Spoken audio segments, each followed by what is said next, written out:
Okay, so I wrote a poem and I'm going to speak it. Great. Okay. So, on Monday, I met a girl.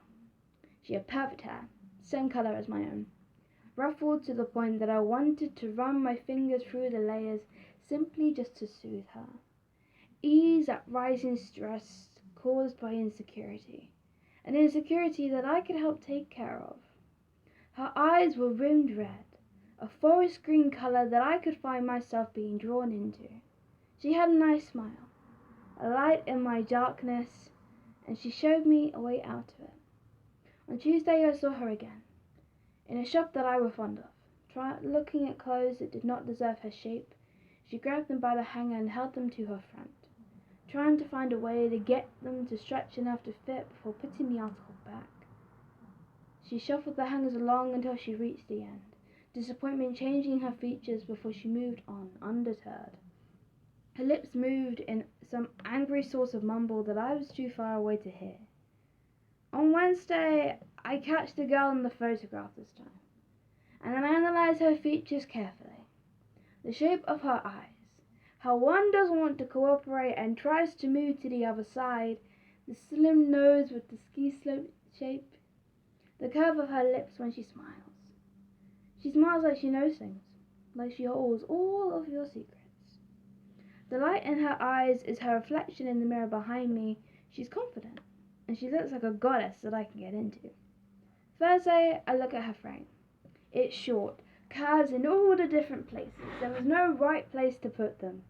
While she lacks in height, she makes up for in voluptuous, looking for a Greek muse. Had a figure that Titian might have begged to paint. Little lightning scars adorn her skin, showing where it pulled to fit all of her, to contain everything that she is, and everything that she dreams of. She stands in the mirror, looking herself up and down with a look of disdain, and I tell her, "You look beautiful." She believes me. Good, because where would I be without her? Friday, I'm in love. Everything about her Friday brings me joy. She can't stop smiling. Her eagerness to go home and do nothing productive is astounding.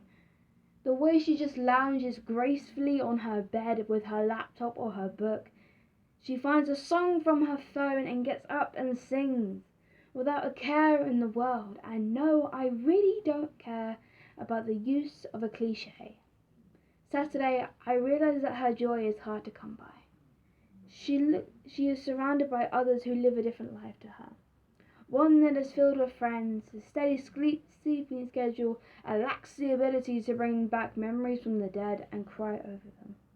She looks around at all the people, watching them all caught in conversation with everyone but her. Although the feeling is familiar, she will never get over how it hurts.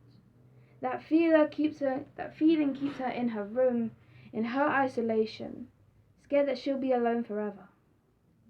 She values feeling appreciated, and those that is hard to come by. She values people who start conversations with her first. She knows they're hard to come by. She values loyalty, and hates to see good people unintentionally go back on their word. They don't mean it, she says as tears roll down her cheeks and she looks for an excuse to leave. Sunday. I wake up, and as usual I'm a mess of duvet and disorientation.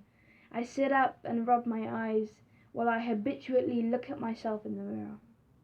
And I realize, as I do that, the girl that I met. She's not someone that I physically met. She's not trapped in the mirror either. I realize that she's me.